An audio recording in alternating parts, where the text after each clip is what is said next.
Oi, oi, mulheres, tudo bem? Boa tarde. Hoje eu vim fazer aqui uma live com vocês pra gente conversar um pouco, mas eu tenho um tema em mente que é falar sobre a saúde da mulher e a relação do consumo de café. Esse tema me veio muito porque a gente tá lá no programa online, né, e a gente faz um período de reset onde eu sugiro para as mulheres retirarem algumas coisas da alimentação e dou todo um embasamento científico antes, explico para elas, mas a questão do café é sempre algo muito sofrido. Tanto é que, e é sofrido porque o café ele causa um efeito rebote, né? Eu não sei se aqui quem já tentou, quem tá aqui assistindo a gente já tentou alguma vez deixar de consumir café, que era muito viciada, e dá muita dor de cabeça, às vezes fica com muita indisposição. Eu falo que tudo que causa efeito rebote quando a gente para de consumir, seja anticoncepcional, seja finasterida, seja depressivo, a gente tem que ficar atento. E o café é um deles, né?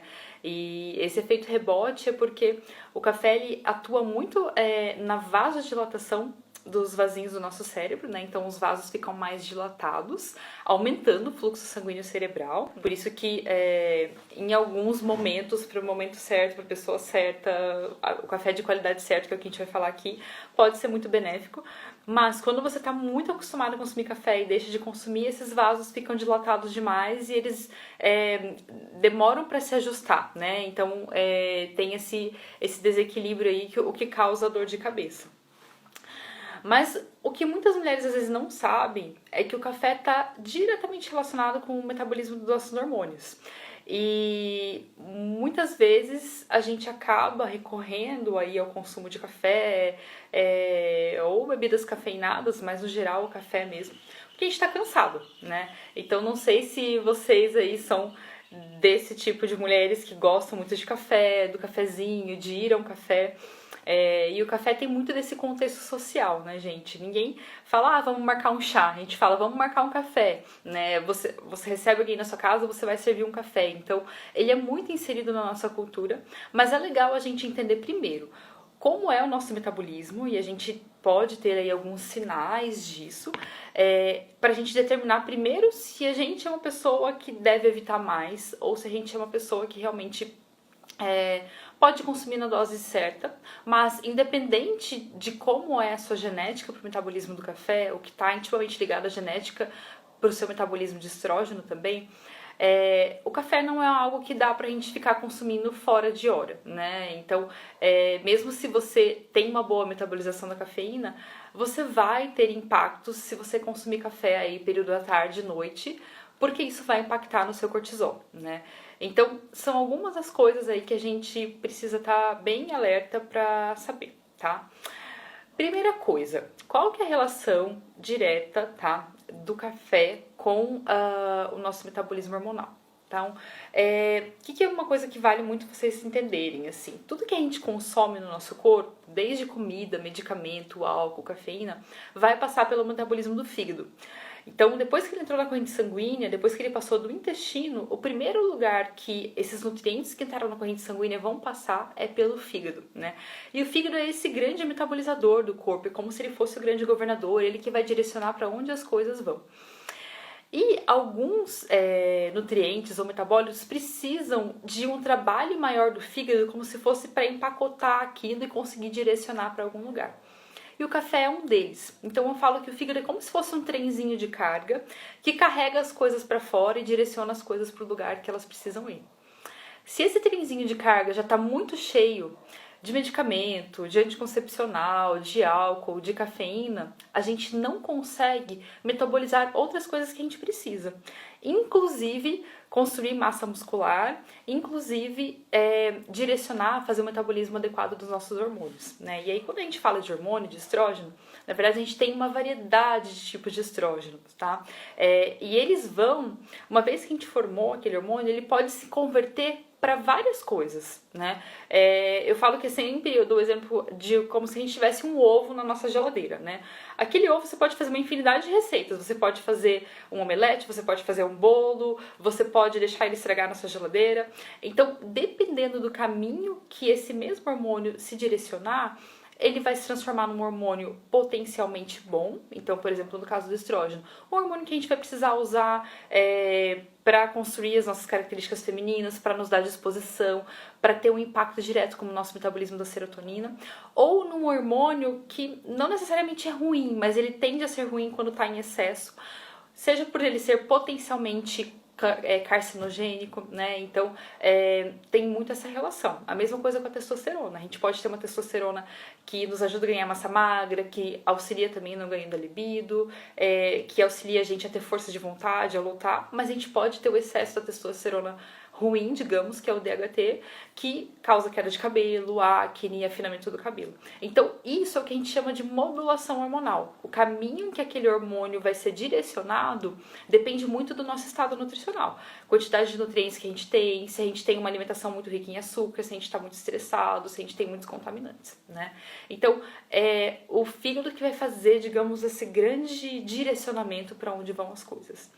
E quando a gente consome cafeína, existe um gene específico, até que quando a gente fala da avaliação genética, né, algumas vezes fica bem óbvio para quem tem uma sensibilidade maior, porque é aquela pessoa que consome café e fica muito agitada.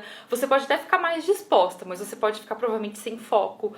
Ou se você consome café realmente muito próximo ali, depois do almoço, você já sente que impacta muito no seu sono, né? Então, na verdade, cerca de 2%, 2/3 da população tende a ser um baixo metabolizador de cafeína, tá? Então, a maior parte da população, diria, tende a ter um baixo metabolismo da cafeína. Aquela cafeína fica circulando por muito tempo no nosso corpo. E a enzima que degrada essa cafeína, né, que é a CYP1 YA2, é um nome bem complicado, mas é a mesma enzima que degrada o estrógeno. Então, se você tende a sentir que você é um baixo metabolizador de cafeína, você também tem um potencial para degradar com mais lentidão o estrógeno. O que isso quer dizer, tá? Quem me segue aí há mais um tempo já tem uma noção do que é o excesso de estrogênio, a predominância estrogênica. Se vocês não sabem, pode até procurar por essa hashtag. Lá no meu tem alguns posts que eu falo isso e coloquei a hashtag predominância estrogênica. Lá no meu site, lá no pririciardi.com.br tem também alguns textos sobre isso, mas basicamente é quando você não consegue eliminar de uma forma adequada todo esse estrógeno que está ali no seu corpo, e o estrógeno ele pode recircular e também não ser eliminado de uma forma adequada. Então, se você consome muito café e tem essa variação, você vai ter mais tendência ainda a ter a predominância estrogênica. Alguns sinais de predominância estrogênica: TPM muito forte, você tende a ter uma produção em excesso de estrógeno, então no período ovulatório, bem ali um período que o seu muco está mais espesso, mesmo que você não esteja ovulando, né, você está com um pico de estrogênio naquele momento. É o momento que algumas mulheres falam: Pri, eu tenho TPM na ovulação. Na verdade, não é TPM na ovulação. É o estrógeno em excesso no período da ovulação que tá te deixando mais ansiosa, mais agitada, às vezes até mais aérea, digamos, né? E logo depois que você sentiu aquele pico ali do muco ou no período ovulatório, você tende a ter mais uma depressãozinha, né? No período pré-menstrual. Porque você tinha um pico de estrógeno que tá ligado ao metabolismo da serotonina e depois ele caiu bruscamente, provavelmente sem uma adequada produção de progesterona seguindo isso. Outros sintomas: muito acúmulo de gordura em quadril e coxa, TPMs muito fortes, tende a ter mais pedras na vesícula também. É aquela pessoa que reage muito intensamente quando consome anticoncepcional, às vezes fica inchada, ganha peso. Então são algumas das características aí da predominância estrogênica que a gente fala, tá? Então a primeira coisa é entender ou identificar se você tende a metabolizar de uma forma mais lenta o café e cuidar para que isso não esteja impactando no seu metabolismo hormonal, tá? Para as mulheres que estão aí tentando engravidar, né, e estão às vezes ou até com dificuldade, ou mesmo que não começaram, um princípio na gestação, né, primeiros 3 meses a gente retirar totalmente cafeína. Mas olha só que interessante, tem um estudo que avaliou que mulheres que consumiam 2 a 3 xícaras de café por dia, próximo ao período da concepção, tem riscos de 74% maior de ter aborto. Então, para vocês entenderem como essa questão da cafeína está muito ligada até à fixação, a capacidade de fixação daquele embrião, né, que acabou de nascer, digamos, mas provavelmente tem uma alteração hormonal, uma dificuldade aí de detoxificação, isso pode impactar até em quem está querendo conceber. Então, é muito um alerta para as tentantes. Se você está tentando engravidar, você deve reduzir drasticamente o seu consumo de cafeína e entender muito bem como é o seu metabolismo de cafeína e o quanto ele está impactando no seu metabolismo hormonal. Então essa é a primeira dica. Não sei se alguém se identificou aí com alguns desses sintomas que eu falei. Se vocês se identificaram, me falem aqui um pouquinho, né? E aí eu vi que a Tamar me perguntou do consumo de café na fase da menopausa. Na menopausa, gente, como a gente vai ter menor variação hormonal, a gente não vai ter, digamos, tantos impactos de uma baixa ou uma queda, né, de estrógeno, que seria esse exemplo que eu passei para vocês, tá? Mas o que acontece na menopausa? A chance de a gente naturalmente já começa a produzir mais um tipo de hormônio que é a estrona, que é o hormônio que ele vai estar lá, naturalmente ele vai estar maior, mas a gente não quer que ele esteja em excesso também, né? Então, na menopausa, a gente passa a ter esse cuidado ainda maior para que os hormônios não se convertam nas suas formas ruins e aumentem o risco de câncer de mama e de útero. Então, continuaria valendo a mesma dica, o mesmo princípio, principalmente se uma pessoa com uma metabolização mais lenta de cafeína, tá? Agora, o que vale prestar muita atenção na menopausa, tá, Tamar? Na menopausa, qual é a nossa principal fonte de produção hormonal? Não é mais os ovários, deixa de ser os ovários. Uma das nossas principais fontes de produção hormonal são as adrenais, que até então estavam produzindo só cortisol, mas só cortisol não, elas estavam produzindo prioritariamente cortisol, mas também outros hormônios, como o DHEA, uma pequena dose de, principalmente o DHEA e hidroxiprogesterona, se eu não me engano, tá? Mas mais o DHEA.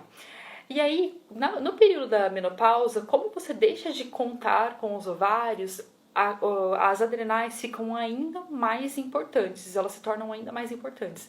Por isso que mulheres que tiveram um período pré-menopausa, perimenopausa, que aí é os 10 anos antes aí de realmente ter a ausência da menstruação total, né? E eram mulheres que estavam num ritmo de vida muito agitado, muito estressado, trabalhando, passaram por algo muito intenso na vida. Elas tendem a já ter, digamos, uma falta de energia nas glândulas adrenais. E elas tendem a ter uma passagem para a menopausa pior, elas sentem mais os sintomas disso, né? Então, a gente tem que cuidar muito, muito da questão da produção do cortisol na menopausa e da saúde das adrenais. E já aproveitando que eu entrei no assunto do cortisol, gente, a segunda questão que impacta muito na nossa saúde como um todo, tá? E obviamente na nossa saúde hormonal é a questão do cortisol. Então, o que é o cortisol?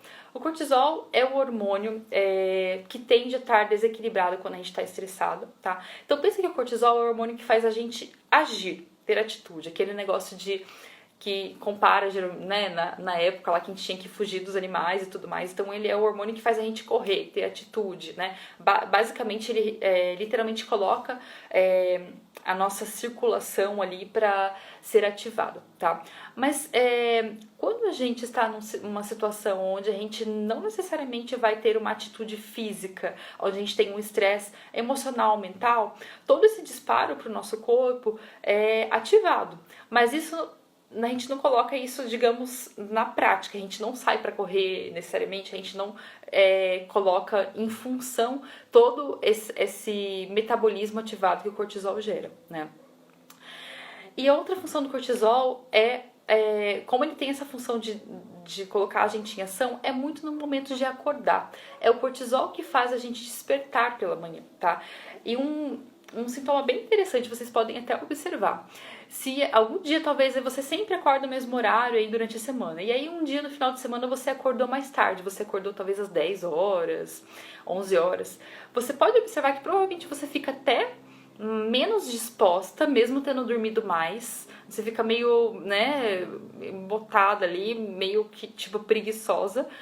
E isso é muito porque você perdeu o pico de cortisol do seu dia, que acontece no máximo até as 9 da manhã, mas geralmente entre 6 e 7 horas, que é justamente geralmente quando o sol tá nascendo, né? Então, por isso que quando a gente vai fazer até um exame de cortisol no laboratório, uma coleta sanguínea ou salivar, o horário máximo para fazer a coleta é até as 9 da manhã. Então, o cortisol, ele tem muito essa conexão com a luz também, né? O cortisol vai estar mais alto no período onde a gente tem luz. Mas o que acontece, gente? Duas coisas. Primeiro, que é muito comum a gente ficar acordado até tarde, exposto à presença da luz, né? Celular, TV, computador, e isso já desequilibra o metabolismo do nosso cortisol, porque ele vai estar sendo ativado em um momento que era para ele estar bem quietinho, né? Um momento que era para a gente estar produzindo melatonina. E o segundo é que quando a gente consome muito café, a gente ativa a todo momento essa produção de cortisol. Então, o café, ele acaba causando como se fosse um cansaço também das glândulas adrenais, né? Lembra que eu falei no comecinho da live que o café, a gente recorre geralmente ao café na tentativa de melhorar a nossa energia, mas o que o café faz quando a gente consome ele em excesso, em momentos errados, é justamente o contrário, é retirar a nossa energia. É nos causar, principalmente se for um café com açúcar, você tem dois disparos, né? Que é o disparo da cafeína mais o disparo do açúcar. Eles juntos vão dar um pico ali um pico de disposição, digamos, mas uma disposição falsa que ela vai durar no máximo 1 hora. E logo depois você tem uma queda.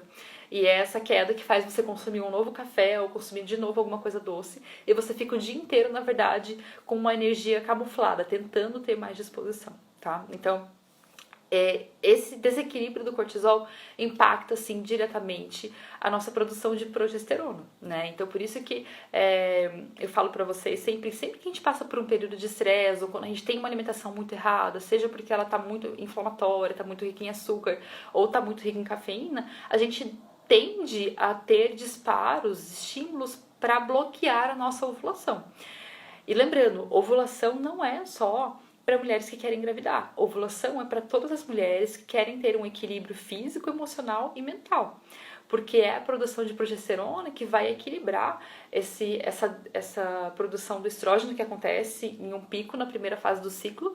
Mas se você não tiver a progesterona, é como se você ficasse ali bamba, né? Você fica sem uma perna, você fica faltando um tipo hormonal, né? No meio do seu ciclo, né? Então você realmente tem. E aí por isso que a gente tem muitos sintomas de insônia no período pré-menstrual, de toda a questão da ansiedade também, porque a progesterona ela ajuda a controlar a ansiedade, toda essa questão do inchaço, porque a progesterona é diurética, então tudo isso acaba impactando, tá?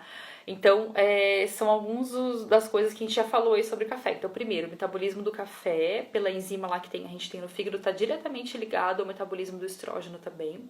O segundo, que o café afeta muito as nossas questões do cortisol, e isso tanto em mulheres em idade fértil quanto em mulheres na menopausa. É super importante a gente manter esse equilíbrio da saúde das nossas adrenais e o bom disparo do cortisol nos momentos certos. E aí, uma outra questão, ó, vou até comentar aqui, tá? Que a Ianca falou assim, que é normal tomar café e instantaneamente sentir vontade de ir ao banheiro.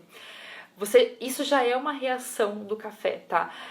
Algumas pessoas tendem a... tu deu uma soltada, mas se você só vai ao banheiro quando você toma café, isso já não é um vínculo legal, um vínculo normal, porque provavelmente o café tá hiperestimulando o seu intestino e às vezes até deixando ele mais sensível. E segundo, você só tá indo ao banheiro com café, então alguma coisa na sua alimentação, né? Não sei se é o seu caso, mas algumas pessoas fazem isso. Eu só consigo ir no banheiro se eu tomo café. Alguma coisa na sua alimentação não tá ajustada e você tá camuflando isso, resolvendo com o café, né? E outra coisa muito importante, gente.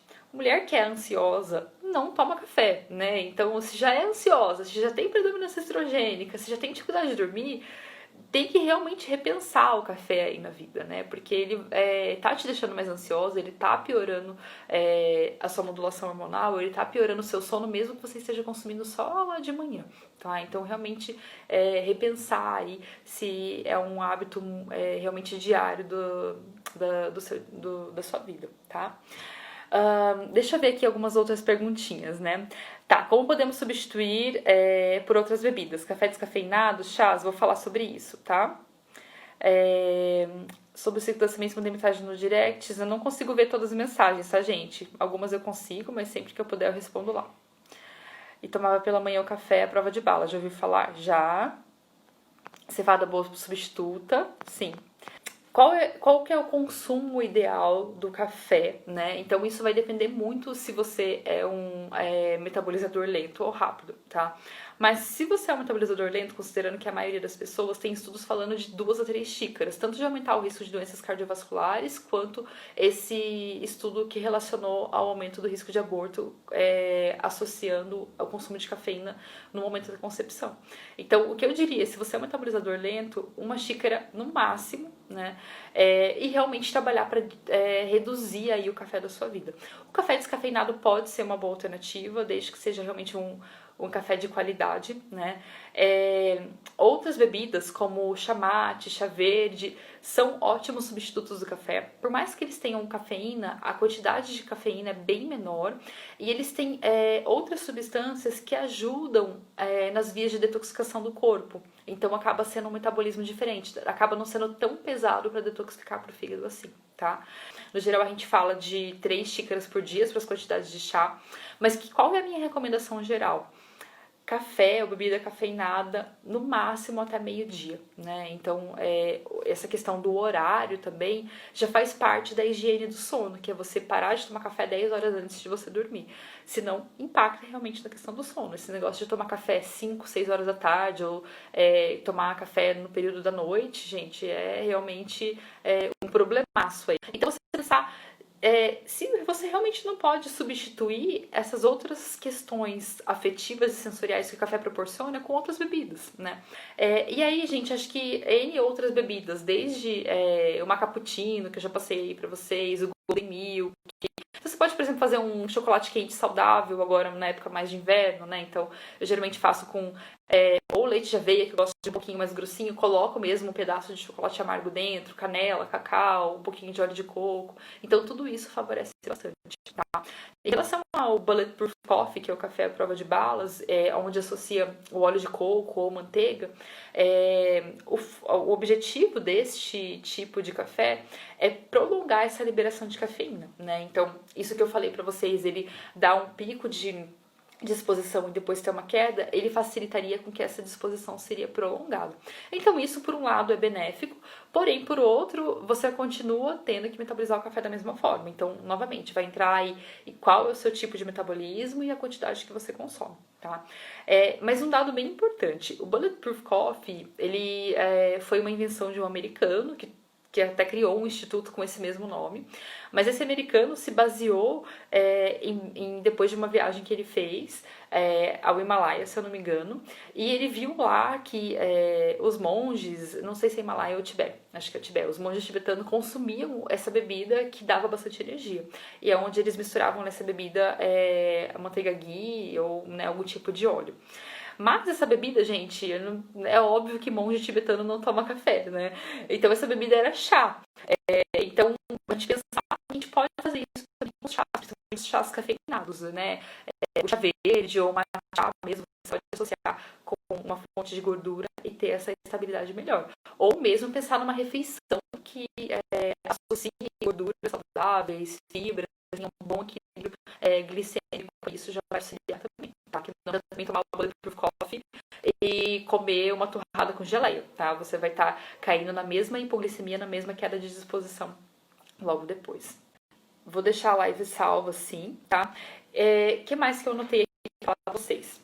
Ah, tá. Tem alguns estudos falando também da relação do consumo de cafeína com maior risco de cistos dos seios e cistos ovarianos, tá? Então, quem tem aí problema histórico e se identifica com uma ávida consumidora de café, acho que realmente é um momento importante de repensar, tá?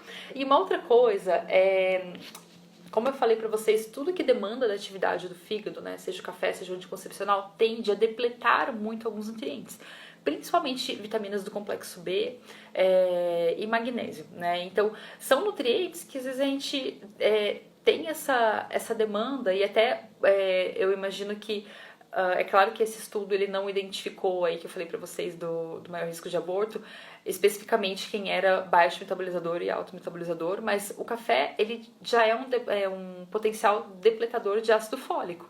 Então, se a mulher não estava se preparando adequadamente como a gente recomenda, 6 meses antes da gestação, já começar a se preparar, já fazer uma detoxificação, já repor nutrientes, ela tinha um maior potencial também de ter um risco de aborto, porque o fechamento do tubo neural é em alguns dias, tá, gente? Por mais que a gente sempre comece o consumo de ácido fólico assim que a mulher ficou sabendo que está grávida, e não só ácido fólico, como iodo, B12, B6, mas se a mulher ali perdeu o tempo, passou algumas semanas e ela já era um potencial, já tinha uma alimentação ruim, consumia muito café, isso também depleta bastante ácido fólico. Então são algumas outras coisas pra gente pensar também, tá? E aí, gente, uma outra questão, quando a gente fala de consumir café, né? O café, qual é a quantidade diária? 25, 27, tá? Eu não entendi, mas eu acho que é da quantidade, né? E aí eu falei dessa uma xícara, mas uma questão que eu tenho enfatizado muito e reforçado aí é a gente pensar também na qualidade do café, tá? O café, assim como o cacau, dependendo da torrefação dele, né? Do quanto que ele foi ali na hora de queimar ele, de qual a temperatura que atingiu, ele pode ser uma fonte de antioxidante ou ele pode ser uma fonte de toxina.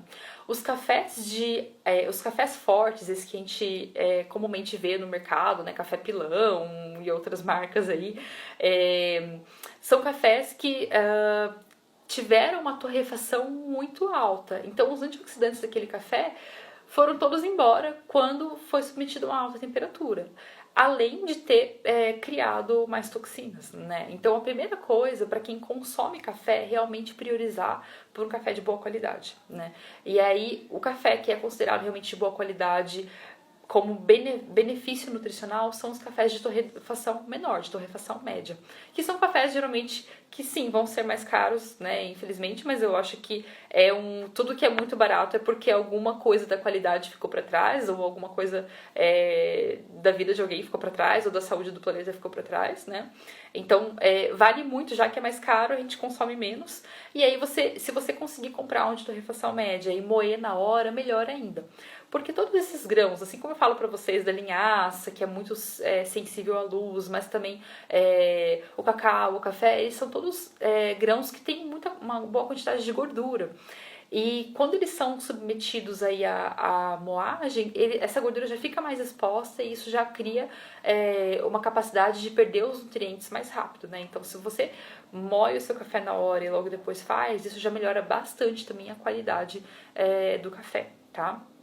E aí, uma outra questão, o café também é uma das culturas que tem uma grande quantidade de agrotóxico, então se você tiver aí ao seu alcance um café orgânico, né, um café biodinâmico, um café que tenha um bom cultivo, já é uma coisa muito bacana, muito excelente, tá?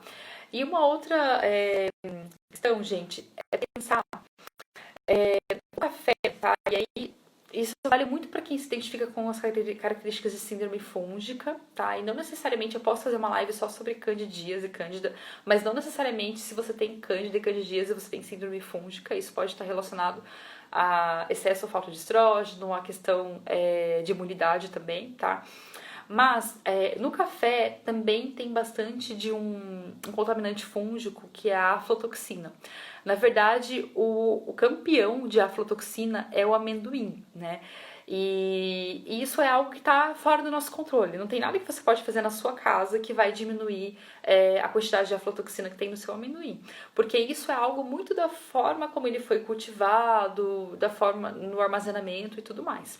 O que existe é uma lei em todos os países que determinam o nível máximo de aflotoxina. E aqui no Brasil, essa quantidade é representativamente bem maior do que comparado, por exemplo, à União Europeia, que tende a ser mais rigorosa com alguns regulamentos de toxicidade dos alimentos e agrotóxicos e tudo mais, né? Então, aqui no Brasil, a última vez que eu pesquisei, na Anvisa era de 30 a 40 partículas por bilhão e na União Europeia de 3 a 4. E essa aflatoxina, a longo prazo, ela vai sim causando tanto malefícios para o fígado, né? Então, uma intoxicação super grave de aflatoxina seria realmente um problema grave no fígado, um câncer de fígado, algo do tipo. Mas uma intoxicação leve, digamos, quem consome muito, né, desses alimentos ricos em aflatoxina e não tem nada para diminuir a absorção, então não tem uma alimentação muito rica em fibras, não tem uma boa capacidade de detoxificação, né, e por aí vai. Também é algo prejudicial aí, né? Então, quando a gente prioriza por um café de boa qualidade, a gente está priorizando por um café que foi melhor selecionado, que teve uma torra mais controlada e que também provavelmente teve um cuidado maior com a questão da aflatoxina, tá? Eu já até escrevi, se vocês escreverem no Google amendoim Prix Ricciardi, tem um conteúdo que eu já escrevi sobre isso, tá? E aí, é claro, não é pra gente ficar, né, desesperado achando que vai morrer porque já comeu amendoim na vida. Mas sempre que você puder selecionar, por exemplo, por amendoim que tem o selo da ABI, que já é uma boa dose, né? E para algumas pessoas que são padrões bem característicos, assim, até de às vezes comer amendoim ter dor de cabeça, ou ser muito sensível ao cheiro, aroma, ou não ter uma boa digestibilidade de gordura, enfim, são sintomas de que o trabalho do fígado está mais lento. Eu realmente recomendo retirar aí o amendoim por um tempo até sentir melhoras, tá? Gente, deixa eu dar uma lida aqui, tá? Mas vocês gostariam de perguntar mais alguma coisa, então, de como substituir o café, ou me falam aí como é que caiu todas essas informações aí pra vocês. E eu acho que o objetivo da nutrição, o objetivo das informações que a gente tem, não é tornar a vida algo restritivo e ver problema em tudo, mas é a gente saber se conhecer cada vez mais, saber, ao se conhecer, identificar muito dos nossos limites e também trazer opções, né, de substituição, de inclusão. Sempre que eu falo de retirada, quando a gente retira um alimento, a gente pode incluir geralmente 5 outros que a gente nunca consumiu, porque a gente estava tão acostumado a consumir aquele mesmo padrãozinho ao longo da vida, que a gente nunca se perguntou quais eram as outras possibilidades de consumo, né? Então, esse é um dos exemplos aí pro café. Você pode experimentar chás diferentes. Tem um chá que eu adoro, inclusive é um que eu passo para as meninas lá no programa, que é um chá batido. Então você vai fazer um chá mate, né? Tem o chá mate gelado também, que é uma delícia com limão, mas você vai fazer um chá mate quente. E aí eu até chamo ele de chá anti-barriga, porque ele combina vários componentes aí que realmente auxiliam nessa modulação do cortisol, que está relacionado ao acúmulo de gordura abdominal, tá? Então você vai fazer o chá mate quente, vai misturar um pouquinho de canela, então mais ou menos para uns 300 ml de chá mate você pode colocar aí uma colherzinha de café de canela, uma de gengibre. Para quem se sente bem com pimenta, né, e gosta de algo um pouquinho levemente mais picante, pode pôr uma pitadinha bem pequenininha de pimenta caiena. E você bate com 1 a 2 colheres de chá de óleo de coco ou óleo de macadâmia, que é um óleo que atua ainda mais na questão da modulação aí da insulina e do cortisol. E aí, o cuidado nesse momento é só o liquidificador não explodir, então você não pode pôr uma quantidade muito grande, você vai pôr mais o fundinho no liquidificador e bater. Sempre que a gente bate uma bebida quente com um óleo, né, no geral a gente usa óleo de coco porque ele já dá esse sabor mais aromático e adoçado, essa bebida fica com espuminha. Então ela dá aquela sensação de cremosinha, então você pode bater ele no liquidificador e tomar. É bem gostoso, é uma das coisas que eu acho que ajuda bastante nessa substituição. Uma outra coisa que você pode colocar aí também é ou um pouquinho de cacau e uma colherzinha de mel, ou um pedacinho de chocolate também. Então, nos dias que estão mais frios pela manhã, e eu sinto assim a vontade de uma coisinha mais acolhedora e não tô muito afim de tomar nem um chá amargo, nem um chá que não seja tão intenso, é geralmente uma coisa que eu faço, né? Então, ou esse chá batido que eu falei pra vocês, ou um chocolate quente mesmo, com leite de aveia, canela, cacau e um pedacinho de chocolate amargo. Então, são formas aí da gente ir tentando e mudando, tá? Agora, um alerta se você realmente gosta muito de café, a Dani perguntou, deixa eu só responder, que acho que ela já tinha perguntado antes, café e endometriose, tá? Então, assim, até onde eu já li, eu não vi nenhuma relação direta, tá, Dani? Mas na endometriose, o que a gente trabalha muito é o padrão de inflamação e associado ao padrão da modulação hormonal. Então, a minha recomendação geral seria, a partir do momento que você tem endometriose, você está num estado mais inflamado e tem um potencial estado para estar numa predominância estrogênica. Considerando essas duas características, eu recomendaria você limitar a sua quantidade de cafeína ou, idealmente, passar um período aí sem, né? Tudo isso, gente, vai depender do quanto que vocês conseguirem se acostumar. E lembrando que o processo de se acostumar não necessariamente acontece de uma hora para outra. Às vezes é muito, né, você vai reduzindo. Mas o que é realmente problemático é aquela pessoa que consome café ao longo do dia sem perceber. Mais problemático ainda se toma cafezinho em copo plástico, porque a gente tem a interação da bebida quente com o plástico, e isso sim aumenta muito a disfunção hormonal, né? Porque os plásticos têm o que a gente chama de disruptores endócrinos, tá? Que pode ser um assunto para outra live também, tá? Então tem toda essa questão da relação. E aí eu acho que principal aqui é vocês não associarem, por exemplo, tô vendo aqui café e SOP, né? Como a síndrome do ovário policístico tem essa relação dos cistos no ovário e o café tem essa questão de aumentar cisto na mama e no ovário, né? Eu diria, olha, realmente também, novamente, reduzir ou retirar. Mas também não vi nenhum estudo diretamente falando de síndrome do ovário policístico e cafeína, tá? Não tem o nome ali. Então, mas acima de tudo, gente, nunca vocês se olharem como a doença, como o diagnóstico, tá? Não é só porque você tem endometriose que você é a endometriose. Você é a forma como você metaboliza o café, é a forma como você tem acesso aí ao que você tem. Então, não se tratem só baseado no diagnóstico de vocês. Cada uma vai reagir de uma forma diferente também, tá? E aí perguntaram se o café de cevada é uma boa opção. Se você não tiver nenhuma questão com glúten, pode ser uma boa opção também, tá?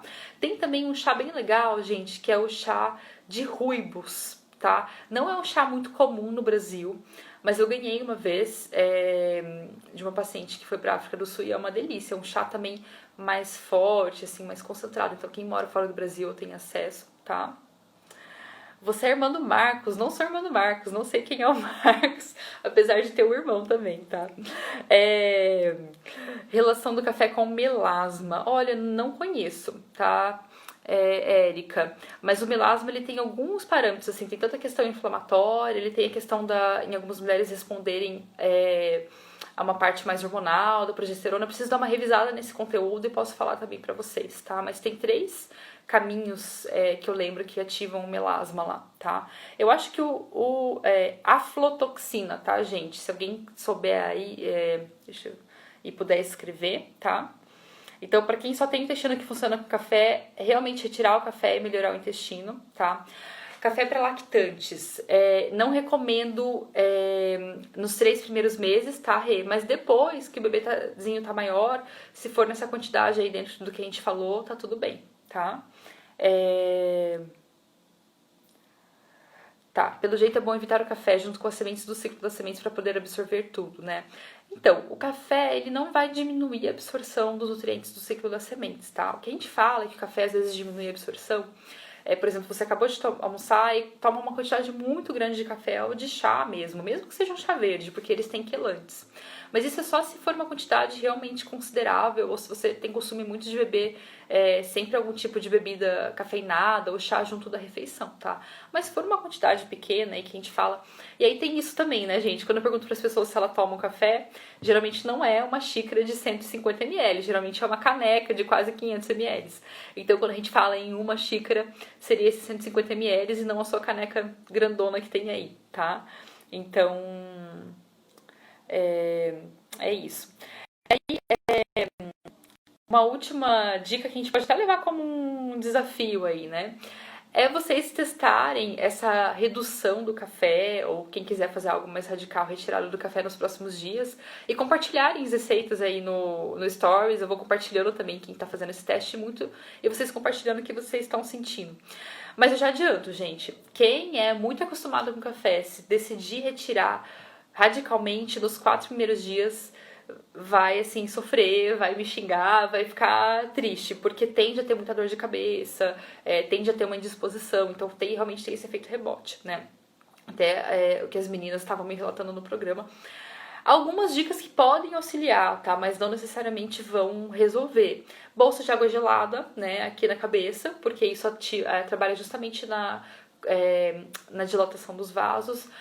O óleo essencial de hortelã, né? Hortelã-pimenta, na forma de aromaterapia mesmo. Então, colocar no ambiente ou colocar em um pininho em alguma roupa que você está usando.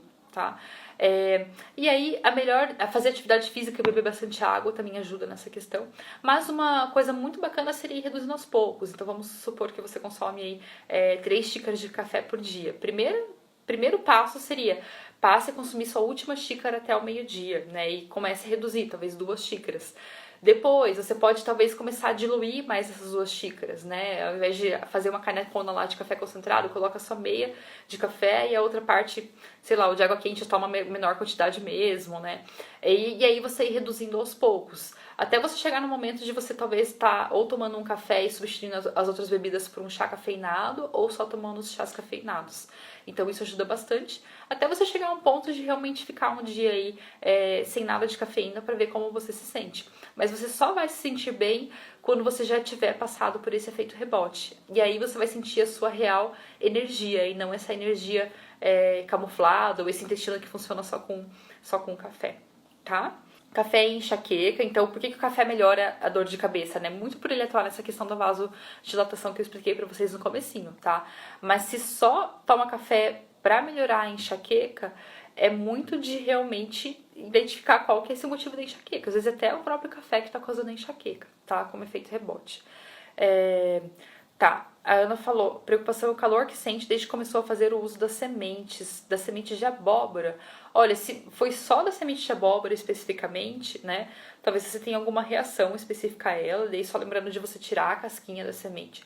Mas algo que está muito associado a um calorão, né, fora do normal, é a queda de estrógeno. Então, se junto a esse calor você observou uma redução do muco vaginal, da lubrificação vaginal, um ressecamento geral na pele, você provavelmente está com uma queda de estrógeno. E aí talvez você teria que ver, né? E daí estaria mais associado à linhaça, dependendo do seu nível de estrógeno, às vezes já estava baixo, tá? Então teria que entender um pouquinho melhor aí, tá?